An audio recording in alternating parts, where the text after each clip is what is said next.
New York Congressman Peter King called Michael Jackson a pervert and a lowlife. And by the way, in the Honduras situation, Hillary wants the communists restored to power. But the people of the Honduras country do not want him restored to power. Now, can you figure out why Obama and Hillary and Daniel Ortega, communist of Nicaragua, want another communist in Honduras? Answer: because it's a global conspiracy to strangle America. That's what's on michaelsavage.com. Don't miss it. And his weekly report on the shenanigans of the left coast, here is James Herson. Hi, Michael. Michael, what's with the press corps? Did they forget to drink their Kool-Aid? At a recent press conference, the venerable Helen Thomas and CBS's Chip Reed got in a verbal tangle with administration hack Robert Gibbs over how the administration has been pre-packaging and staging media events Hollywood style. That's right. I said Helen Thomas, perhaps the most liberal member of the press. I mean, Thomas has covered the White House during every presidency since James Polk. No, not really. Actually, since John F. Kennedy. Now she's comparing Obama with Nixon. Gibbs looked flabbergasted as Chip Reed and Helen Thomas peppered him with questions and comments.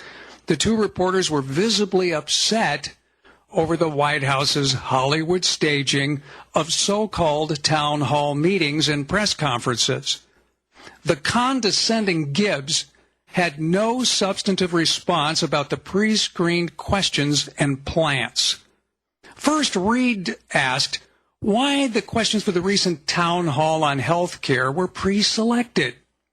Thomas jumped in, saying, "We've never had that in the White House. I'm amazed that you people call for openness and transparency."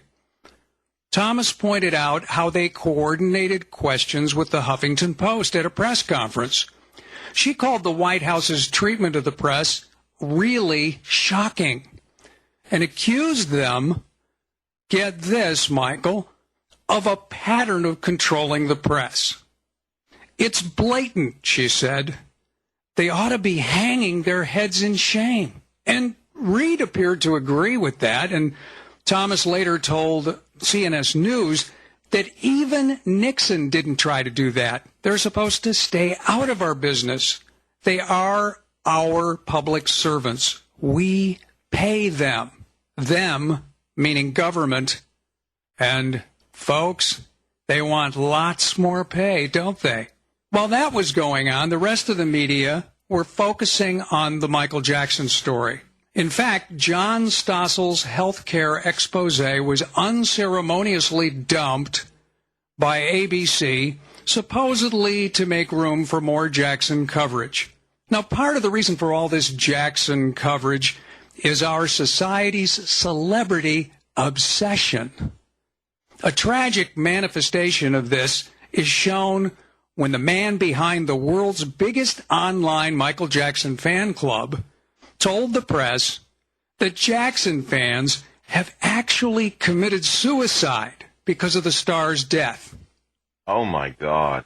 This guy, Gary Taylor, president and owner of MJJcommunity.com, said a dozen people worldwide had taken their lives because their lives apparently are empty without Michael Jackson being alive.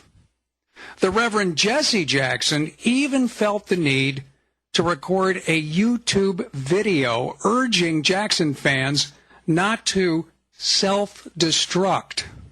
Quote, "Let's live together as brothers." That to me, actually, Jesse's doing a decent thing, but that to me underscores something's out of balance in our culture and in our society.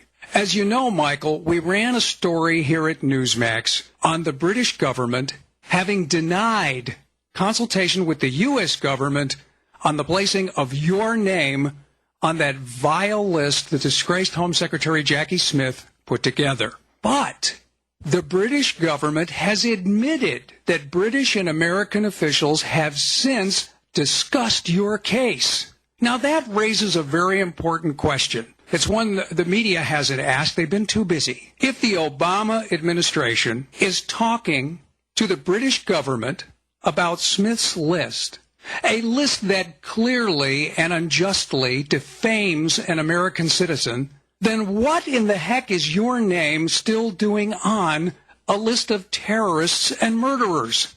It's time for the State Department to stand up and demand publicly that Gordon Brown act now. Michael, you will have your name removed from that list, and when it happens, it'll be a victory for all Americans. Back to you, my friend. Hey, thanks for the report, James. Harry in Florida, welcome to the Savage Nation. Hi, Mike. Curtis LeMay, if I'm not mistaken, also established NORAD, drilling into the Colorado mountains as forward observation for during the Cold War, and also established a peripheral warning system that extended over the North Pole. Well, what's interesting is Obama could convert those missile silos into birthing clinics for illegal aliens. Yeah. Think of all of the military money that's going to waste that Obama can now divert to birthing clinics for illegal aliens so that they have as many babies as they want. Well, Mike, I saw the interview that Curtis LeMay gave under the wing of a B-52 during the Vietnam War.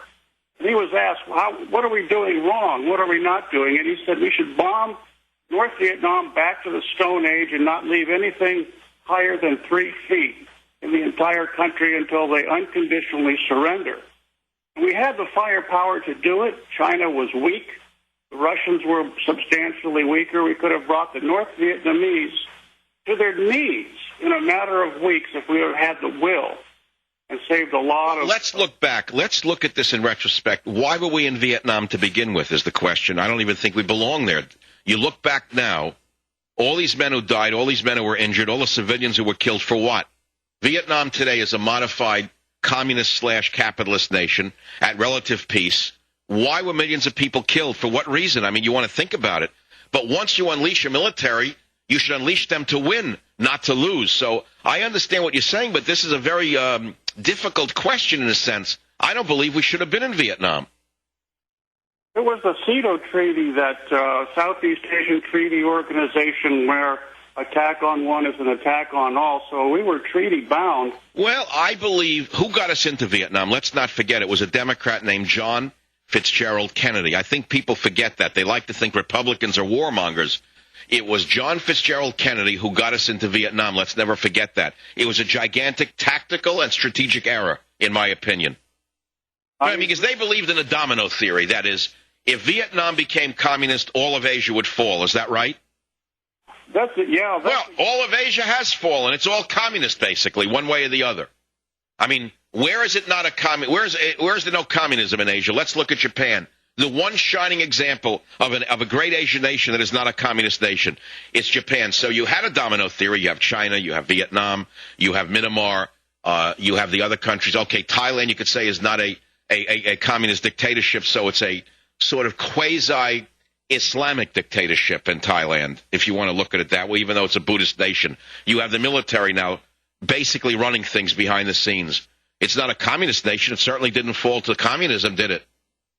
No, I think the Vietnam was a replay of the Koreas, like North and South Korea. I think that's the way that JFK saw it, just like Harry Truman.